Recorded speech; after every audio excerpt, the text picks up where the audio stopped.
Hello friends, it's been a while and hopefully you cannot hear my washing machine in the background. I have had to do a couple unplanned loads of laundry because my dogs who are here joining us, you might hear them, you might hear the laundry, that they decided that I needed to make a load today. So we're just gonna do a little knitting wrap up crafty podcast to see what I've been up to because yeah, I have been failing miserably at making videos. But you know what else I've been failing at? Stashing down. I have been trying to stash down on the yarn and the fabric to use what I have to kind of reacquaint myself with what I have so that I can use it properly and not necessarily get overwhelmed with the stash. All the good reasons to stash down.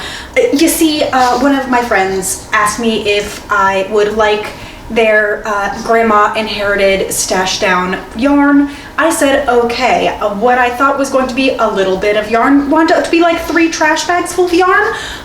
So that after that, the stashing down, being mindful of purchases, just kind of went out the window, and stash went up. Projects did not keep up because of holidays, life BS. We went on vacation and I got some souvenir yarn. We went on the local yarn shop day and I got some souvenir yarn from that. So, and just little spatterings of fabric bits from the craft store as well. So starting with finished objects, I forgot that I am wearing one. This is the Summer Secret Crop by Jessie Made Designs. I believe it is still a free pattern. It is with the Patton's Croy sock yarn. This pattern is one that you can use a DK or a fingering, and the Patton's Croy is like a thick fingering.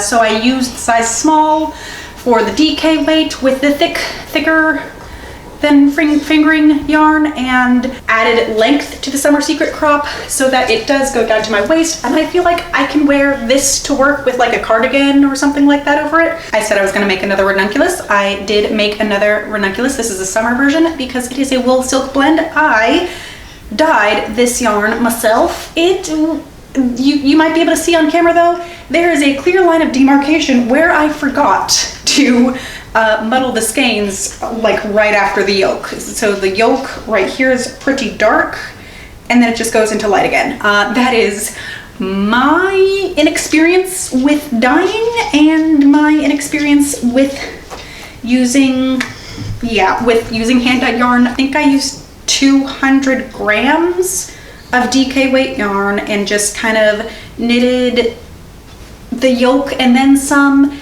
then I knitted the sleeves. Then I used whatever yarn I had left over for the body. I used my bamboo needles on my bamboo DPNs on one of the sleeves and not the other. I used cheapy aluminum needles on the other sleeve, and you can really tell which one sleeve got the bamboo needles because there is one heckaroony of a ladder. Actually, there are like 2 heckaroonies of a ladder between where those bamboo needles were. It was the same size, just a different material, and it just, I told myself it'll block out. I lied to myself. Usually it blocks out. This time it did not.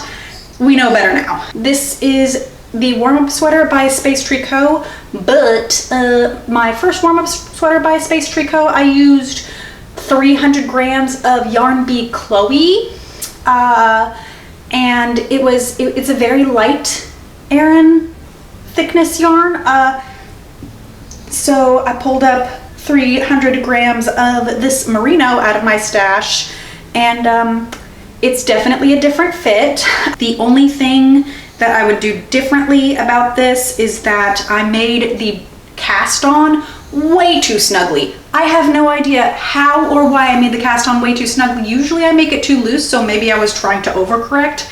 But it does go over my head. I just have to like yank it down over my head instead. Me and significant other did go on vacation. I took that red sweater and these socks, finished these up. I think these are hand dyed from an Etsy seller that was like a mystery skein. So these I took on vacation, and of course I go on vacation, I got souvenir yarn, made this muscle burrow.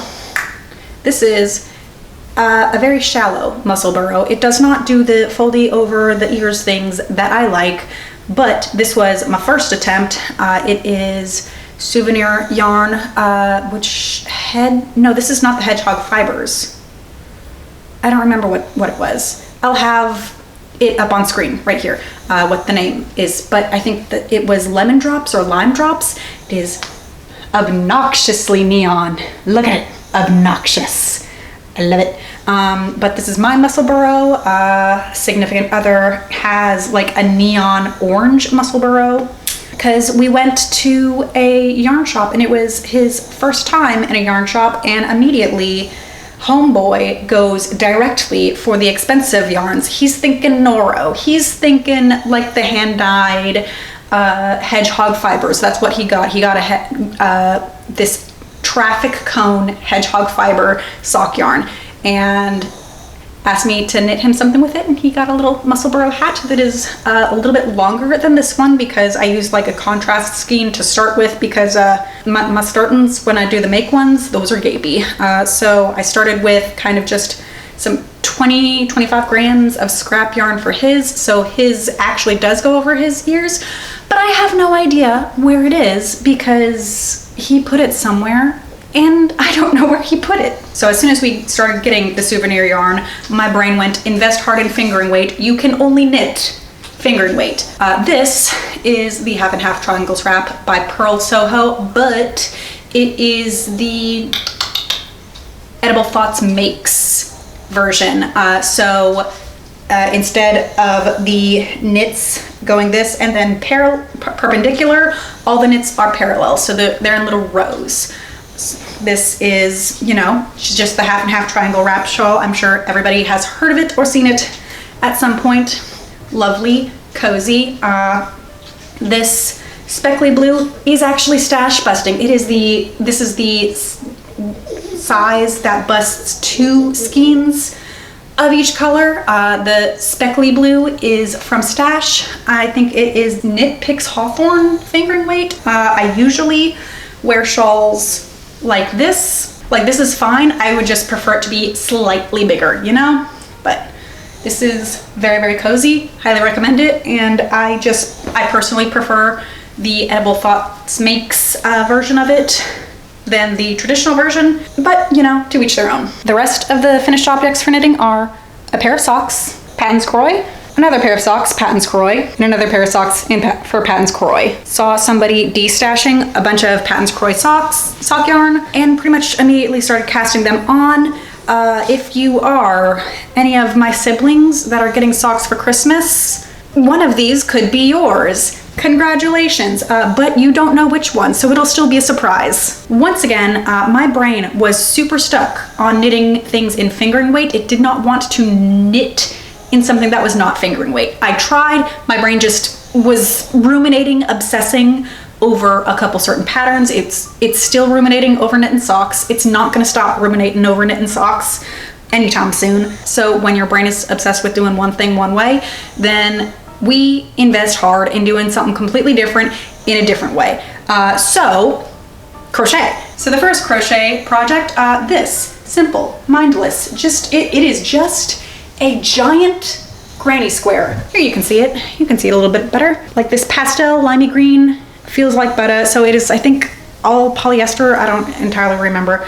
I usually do corner to corner baby blankets, but changed this one into a giant granny square and just crocheted until I ran out of yarn, and then put this little kind of a little bit shiny white border on it.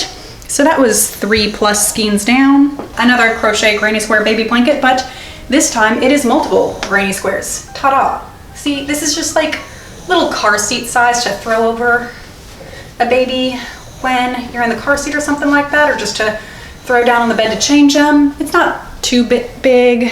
I've got that beautiful granny square stitch border right there, and the whole thing is rimmed in pink. I do not have any particular babies to give this to, mostly because I gave my niece a ton of crochet blankets when she was born, so we're gonna have to pivot on what she gets for her first birthday. Very similar to the last one, but a slightly different purple, slightly different teal, still pink, but slightly different pink. Yeah, this is just slightly different and significantly bigger. More of a lap-sized granny square blankie. And this one, the border is purple, and these pinks do not actually match each other 100%, but they were close enough that you can't see that they don't match from this far away, especially in this pink room that makes everything look pinker. So it's fine. Once again, I don't really know what I'm gonna do with this blanket because one only needs so many blankets in their lives. This is my chonkable blanket. I did successfully bust a lot of stash because I had a lot of this pink. I have no idea how much pink this actually used because I bought a tub of yarn from Goodwill and there was just so much of this pink in here that was wound up into this giant ball that was like, I promise it was this big of this pink Karen Simply Soft yarn. Me and Karen Simply Soft. We work together appropriately when we need to work together. And this was an instance in which we needed to work together. But it also prevents me from doing any other projects with Karen Simply Soft for a while because it's a little squeaky. It's a little splitty, it's pretty shiny. It's an experience. It's not the worst experience, but it's an experience that other yarns have spoiled me away from. I do not know how wide this is across. It is the same height as it is width. It is not the length of a queen size mattress because it is a square, but it is the width of a queen size mattress. I don't know what we're going to do with this blanket. I've kind of just been defaulting saying that I'm probably gonna give it to my mother for Birthmas. She likes blankets. I get all of my heart conditions from my mother, so circulation is an issue. I know that I have teased you before that I really like crocheting corner to corner granny stitch blankets. Behold, look at this. This is gorgeous. It's just a very bright color or sets of colors. And I had this blue border in stash and it's very, very bright. It's a very bright blue.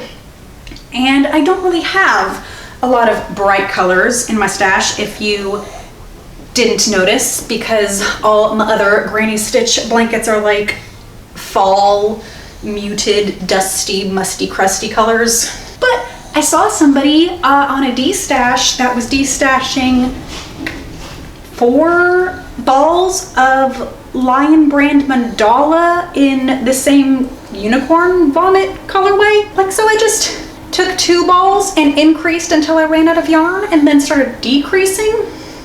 And that's how you make a corner to corner granny stitch blanket.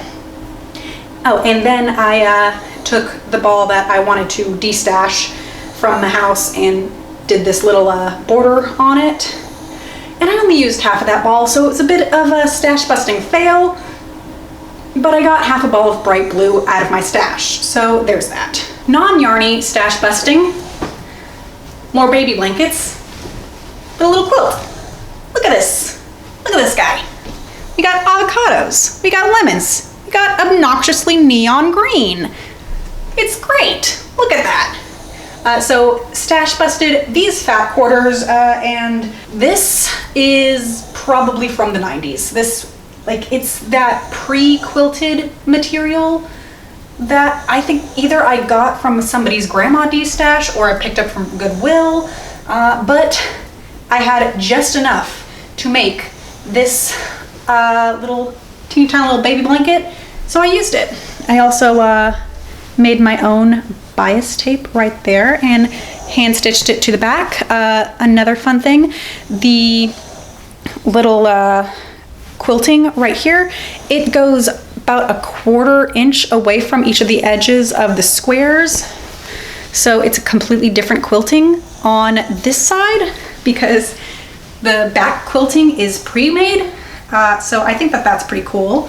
And the batting on the inside, that is 2 layers of a flannel sheet that I picked up at Goodwill. This one is a little bit bigger. This is just kind of like a black and white and gray. Ta-da, ta-da, ta-da. Behold, behold, behold. It has the same bias binding. The backing on this one though is just a plain gray. And I feel like this is a good like picnic quilt potential. I like the little simple square checkerboard quilts, so having like a standard size that I like to cut the squares to allows me to like mix and match and play a little bit more. I have a quilt down there that Erwin is helping me with actually. So let's go on to works in progress. Erwin, did you do this? Erwin.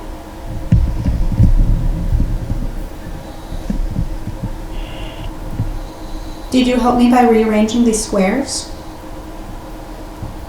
You think you did? Well, the quilt that Erwin is helping rearrange is going to be backed by this gingham fabric right here.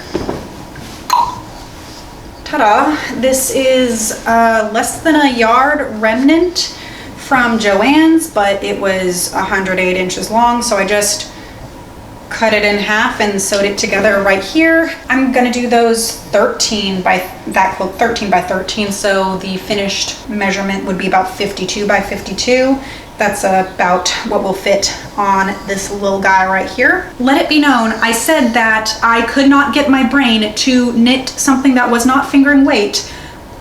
I have evidence right here that I tried. It's one of those ones that's just this giant skein of yarn that you're supposed to like be able to make a baby blanket out of one giant skein of yarn. I have 3 in my stash, so I am trying to stash bust. It's just not going so well. I was not having any luck with the recommended needle size, had to go up, and I'm not doing so well with the slipping of the stitches to make that nice neat edge. It's just making it too scrunched up. So I'm going to have to completely frog the little bit of progress that I made and switch to just something else. Like here's the size of the giant ball of yarn. I cannot get it out of this bag physically right now. I had to squish it into the bag to be able to transport it around my house without the dogs attacking it. This is one cake of yarn, a single cake of yarn, and I have 3. The other knittings that I have right here, oh my goodness, would you believe it? More socks. I do my socks toe up 2 at a time. This is just 9-inch circulars. I have 2 9-inch circulars going at the same time. The toe is this Sheepy's Metropolis that I got as souvenir yarn. This purpley guy is fully spun. Look at the color on that purpley guy. It's like goes from purpley blues. And it's gonna kind of change colors. This is a slightly different way that it's fading. So those are going to be for me socks. Here's the label. The label has a hat on it. Ooh, whoopsie daisies. And this is my purse project that whenever we go out to eat, this is the bag that I take with me. This was my office project. Can you believe it? More socks. These are Patton's Croy once again, and those are, if you recall, going to be Christmas socks for my siblings. This is the last pair of socks for my sisters, and I need to figure out my brother's shoe size. After I am done figuring that out and making my brother a pair of socks, then I can start with my sibling spouses. Like, the reason why I'm making socks is, first of all, I can make socks, and I'm mildly obsessed with making socks, if you could not tell. A couple Christmases ago, my oldest sibling said that their spouse needed super girly ultra femme socks. My yarn is not necessarily like obnoxiously feminine, and I don't necessarily know how to get or like what to do to make yarn obnoxiously feminine. Somebody please tell me how to make sure that I make socks obnoxiously girly in the comments. But yeah, sorry I have not been making a lot more content. Sorry that this doesn't really include a lot of apparel things, because I would like to get back to doing apparel things. It's just, I'm at a bit of a little stopping point with this sewing apparel. I'm trying to get back to it. Change of weather might kick me back into that. Hoping so, we'll see. But if you enjoyed this video, please let me know by giving me any sort of